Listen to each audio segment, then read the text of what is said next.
Non, non, non, t'inquiète, je veux pas dire grand chose hein, sur cette pire défaite de la saison. Mais enculé, c'est quoi ce bordel? Depuis leur arrivée en 2019, les Rémoises, pas que ce soit à l'extérieur notamment, ben voilà, on n'a jamais réussi à trouver la faille pour briser cette malédiction.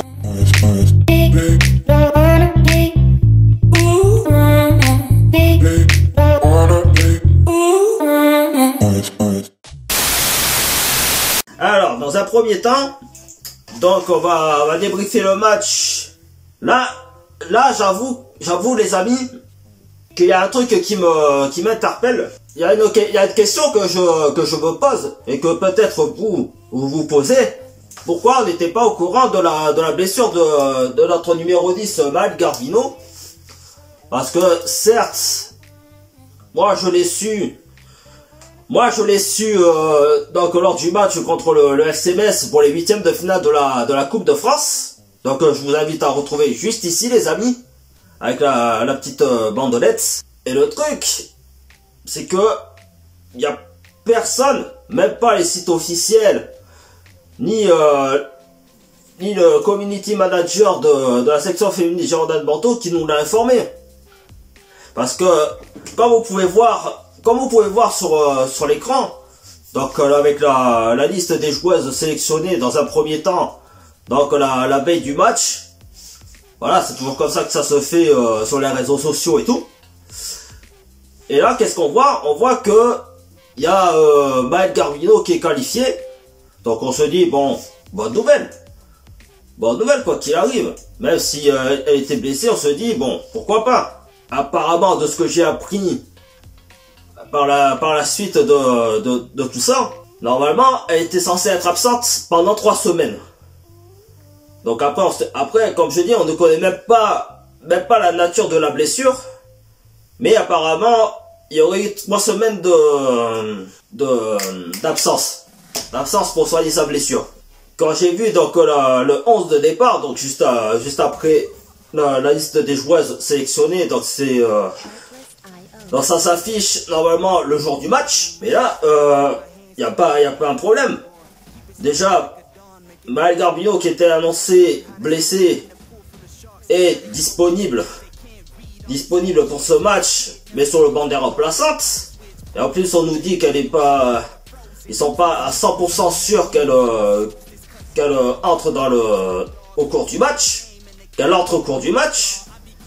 Même la nouvelle joueuse là, Shamika Finsley, elle était annoncée dans les joueuses retenues pour le match, mais finalement elle n'y était pas. Et alors là, l'excuse la plus probable qu'on a entendue pendant le cours du match, c'est qu'apparemment c'était des problèmes administratifs, des problèmes de papier. Parce qu'il faut passer par la préfecture, hein. Chaque joueuse étrangère qui vient sur le sol français se doit d'être obligé de passer par la préfecture, même les joueuses françaises. Et apparemment c'est des problèmes de papier. Donc vous allez me dire que depuis quasiment une semaine où Shamika est arrivé au Girondins de Bordeaux, vous allez me dire que depuis tout ce temps-là, jusqu'à vendredi soir, ils n'ont pas eu le temps de régler tous les problèmes administratifs pour qu'elle soit qualifiée pour le vendredi soir. Non mais sans déconner les amis, dans ces cas-là, vous mettez pas son nom sur la liste des joueuses retenues. En plus, il n'y a pas que Maël Garvino et Shamika Finsley. Il y a aussi Melissa Herrera. Donc on s'est dit, bon, est-ce qu'elle est encore blessée ou quoi que ce soit, malgré qu'elle a fait son retour il y a quelque temps de ça? Eh ben non, en fait, elle a juste mal aux dents. Je fais encore, si elle aurait eu les ligaments croisés ou des trucs comme ça, j'aurais dit, ben ouais, autant de pas prendre de risques ou quoi que ce soit, bien évidemment.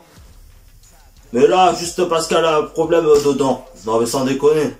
C'est comme les styles de meufs. Alors attention, je fais pas une généralité, mais voilà.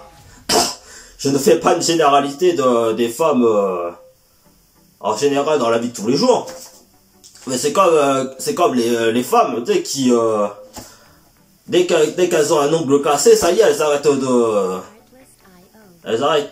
de travailler ou quoi que ce soit.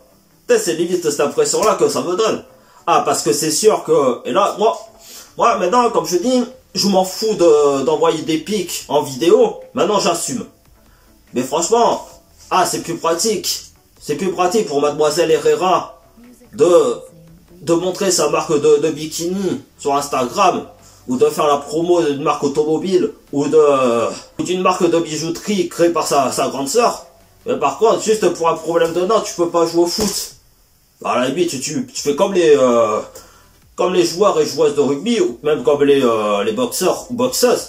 Tu demandes si on peut t'autoriser à porter un protège-dents aussi, quoi. Ah non, mais sans déconner, quoi. Au débriefing du match, eh ben franchement les amis, quand j'ai vu la nette domination des Montpelliéraines qui ont proposé un bloc assez haut, donc ça veut dire qu'elles ont occupé une bonne partie de la zone bordelaise, ce qui a empêché certaines relances de la part de la défense, qui a voulu qui était parti en 3-5-2, donc avec Delphine Châtelain et Andrea Lardez qui étaient montés d'un cran au milieu de terrain pour se proposer en tant que piston, ce qui a laissé Hilary Diaz sur le côté gauche et comment ça s'appelle, Marion Alewin sur le côté droit, donc à la place de Andrea Lardez, et de laisser Julie Thibault en défense centrale. Mais là en fait, c'est ça, pour première période, on a tout de suite vu que que malgré quelques petites situations où on a réussi quand même à contourner ce bloc Montpellier-Rennes, on voit direct que les Bordelaises perdaient trop vite le ballon, surtout avec une très bonne défense Montpellier-Rennes, notamment avec Maëlle Lacrard ou Marion Thorin, ou les autres défenseurs de Montpellier, dont je ne connais pas le nom, mais je le mettrai à l'écran. Franchement, en première période, les amis, il y a eu, allez, au moins une ou deux, voire trois peut-être situations intéressantes pour les Bordelaises. Mais après le reste, c'est niette. Ben voilà, faut pas se mentir que les Bordelaises se sont fait littéralement manger, par les Montpelliéraines. Un peu comme le vieux jeu Pac-Man, quoi. Et après, par contre, tu vois, enfin, vous voyez les abonnés, en deuxième période, ça a été quand même mieux dans le jeu, parce que là encore, la question que je me pose, c'est est-ce que le club en lui-même ne nous prend pas pour des cons? Parce que en deuxième période, eh ben, Maëlle Garvido a fait son entrée en jeu, alors qu'elle était annoncée blessée pendant 3 semaines. Là, je comprends pas, les amis, franchement, alors attention, comme je dis, Maëlle Garvido, je l'adore, je l'aime énormément, cette joueuse. Ça me rappelle un truc d'ailleurs. Ça me rappelle vraiment un truc, une situation similaire. Donc, qui s'était passé il y a 2-3 ans, je crois. Ouais, je crois, il y a 2-3 saisons de ça. Donc, avec, justement, l'ancienne coéquipière Charlotte Bilbao. Donc, qui avait fait un balèze Vagal en plein match. Dont une en équipe de France. Et quelques semaines, voire quelques jours après, contre l'Olympique Lyonnais. Donc, avec le club. Mais là aussi, la question c'était pourquoi ils se sont pas dit au premier malaise qu'elle a fait, pourquoi ils n'ont pas donné quelques jours de repos? C'est parce que si c'est pour faire un deuxième malaise contre, bon certes c'est un match que tout le monde attend dans la saison, mais à un moment donné, quand ça fait la deuxième fois que tu fais un malaise vagal, je sais pas pour vous, mais il faut quand même surveiller la santé des joueuses, hein. Ah, mais c'est sûr C'est sûr que le match, c'est sûr que l'adversaire en face était très important à affronter, mais comme je dis, c'est la santé avant tout, hein. Et donc après, bon, Maëlle Garbino a fait du mieux qu'elle pouvait pour essayer d'assurer le match. Et puis vers la fin, ben voilà, hein, la bêtise, la belle bêtise qui a été faite par le staff médical et par Maëlle Garbino, hein, aussi, il faut pas s'étonner. Voilà, au moment où elle fait sa petite course en profondeur, ben il y a son genou qui lâche. Et puis voilà, elle sort sans blessure, hein. Donc franchement, je sais pas si dans d'autres clubs, ça c'est déjà, il y a déjà eu des situations semblables à celle de Maëlle Garbino.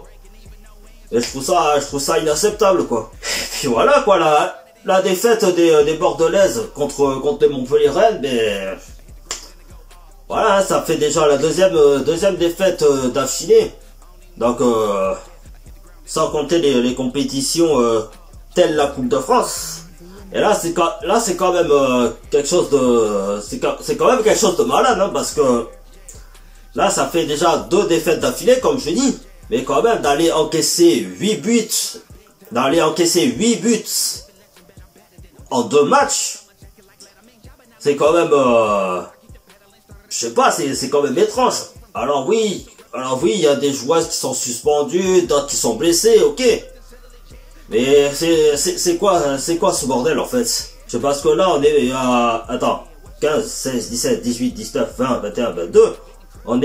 Elles sont à presque à 8 matchs de la fin de la saison. Alors qu'il y ait des joueuses blessées, malheureusement, bon, certes c'est imprévisible, hein, on va pas se mentir. Alors là, de commencer à lâcher prise comme ça, c'est...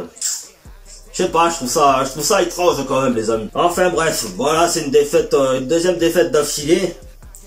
Après, attention, comme je dis, rien n'est perdu au classement général, hein. Parce que suivant le match du Havre contre le Paris Saint-Germain ce dimanche 5 février, bon certes les prochains adversaires ce sera l'Olympique Lyonnais, et je pense que ça va être compliqué si on n'a pas Maëlle Garbino ou même la nouvelle joueuse Chamika. Mais on reste quand même néanmoins avec la défaite des Rémoises contre l'En-Avant Guingamp. On reste quand même à 2 points. À 2 points de retard des Rémoises. Ils sont à la 6e place. Donc, tout reste encore possible. Si comme je le résume très bien dans cette vidéo, en fait, j'ai l'impression que cette saison, c'est plus les équipes qui sont en bas du tableau, que ce soit Rodez, Soyaux, Guingamp et Dijon et Le Havre, qui peut nous faire réussir à grappiller un maximum de points. Parce que en haut du tableau, à l'exception du Paris FC qu'on a tenu en échec sur le score de 1 but partout, enfin, qui nous ont tenu en échec sur le score de 1 but partout, avec le but de Gaëtan Tiné en fin de match, mais sinon que ce soit Lyon, Paris, Fleury 91, Montpellier et le Stade de Reims, ben alors là c'est le néant, quoi. C'est vraiment le néant, les amis. C'est quand même un truc de malade. Parce que c'est vrai, pour aborder cette deuxième partie de cette vidéo, il y a quand même un truc, moi, qui m'agace très sérieusement. C'est ce mercato hivernal qui a été vraiment qui a vraiment sonné vide, qui a vraiment sonné le vide, parce que à l'exception donc du départ de Amanda Guterres, le retour de Roman Bruno et l'arrivée de Chamika Finsley, sinon on voit vraiment, que ce soit moi, que ce soit vous comme moi, mais on voit directement que le président il en a rien à branler en fait du football féminin. Ce qu'il faut quand même rappeler l'année dernière, c'est que ce mec, alors oui les Girondins de Bordeaux dans sa généralité étaient dans la merde financièrement à cause de l'autre longue épée machin bidule chouette là, mais le problème qui est, les amis, c'est que ce mec là, le Gérard Lopez là, alors faut avouer que tout le monde a commencé à fantasmer sur le fait que le mec il rachète le club et qu'on allait retrouver le niveau d'antan où on pouvait se qualifier en Ligue des Champions ou en Europa League. Et ce qui n'a pas été le cas l'année dernière. Je sais pas ce que là, non seulement les Bordelais, donc chez les mecs, sont redescendus en Ligue 2. Ce monsieur Lopez n'avait pas mis de ses propres frais ces 14 millions qui manquaient pour éviter la sanction administrative. Mais là, les Bordelaises, tout le travail, je pense que là, il faut reconnaître que ce il a non seulement détruit l'institution, mais aussi il a détruit le projet de la section féminine. Parce que ça faisait quand même 3-4 saisons. Ça faisait quand même 3-4 saisons que ces Bordelaises avaient durement travaillé, donc avec notamment l'expérience de Claire Lavogé, de Périssé, Kadia Snod et ainsi de suite. Grâce à cette équipe féminine, en 2021, elles avaient remonté quand même l'estime de l'institution, parce qu'elles-mêmes se bougeaient le cul sur le terrain, en se qualifiant en Ligue des Champions. Pour la première fois de l'histoire en plus. Franchement, quand je vois que ce mec-là a tout détruit, et puis particulièrement le projet de la section féminine, c'est là où on voit que ça se ressent sur le terrain aussi. Je pense que certes, elles font ce qu'elles peuvent avec les jeunes bordelaises comme Maël Sega, Fiona Liek et ainsi de suite. Je fais mais l'esprit qu'il y avait pendant ces deux saisons passées, on le ressent plus du tout sur le terrain. Donc à un moment donné, c'est à cause de cette personne-là, et même de ses associés, que le projet de la section féminine est redescendu sur terre. En plus de ça, comme je vous avais parlé sur la vidéo du Mercato, avec toutes les joueuses qui sont en fin de contrat à la fin de la saison, voilà, je vous mettrai une petite capture d'écran avec la liste des joueuses qui sont en fin de contrat. Et ben alors là, s'il y a une bonne partie des joueuses qui quittent le club, mais croyez-moi sur parole, que ça va être très compliqué, même de se dire que là, même à l'heure actuelle, où elles sont 7e au classement, qu'est-ce que ça va être la saison prochaine? Si toutes les joueuses cadres se barrent du club. Donc franchement, ce genre de choses qu'a fait monsieur Lopez, c'est impardonnable. C'est vraiment impardonnable ça. Voilà, je crois que je me suis assez exprimé sur ce mercato qui a quand même sonné très... qui a été vraiment dans le néant, mis à part ces trois... ce départ et ces deux arrivées. Enfin, ce retour aux sources pour Roman et l'arrivée de Chamika. C'est inacceptable d'avoir tué un projet comme ça du jour au lendemain, quoi. Enfin bref. Voilà les amis, j'espère que la vidéo vous aura plu. Si c'est le cas, n'hésitez pas à vous abonner à ma chaîne de YouTube, à lâcher un gros pouce bleu, à me suivre sur ma page Facebook et Instagram qui seront dans la description, ainsi qu'activer la petite cloche pour être au courant de mes prochaines vidéos. Donc là, ça va être la pause de trêve internationale avec le Tour de France, donc pendant 2-3 semaines je crois. Après voilà, j'espère qu'il y aura des Bordelaises qui seront sélectionnés pour ce Tour de France, comme Ella Palis, comme Julie Thibault, comme Mylène Chavas. Enfin, toutes les Bordelaises qui sont régulièrement appelées par Corinne Diacre. Bon, même si elles n'ont pas de temps de jeu, hein, faut pas se mentir. Mais bon, voilà, après j'espère qu'elles vont prendre du plaisir à jouer avec l'équipe de France et à remporter une nouvelle fois ce Tour de France. Et puis on se retrouvera fin février pour le match contre l'Olympique Lyonnais, quoi. Et sur ce les amis, à la prochaine, bye bye.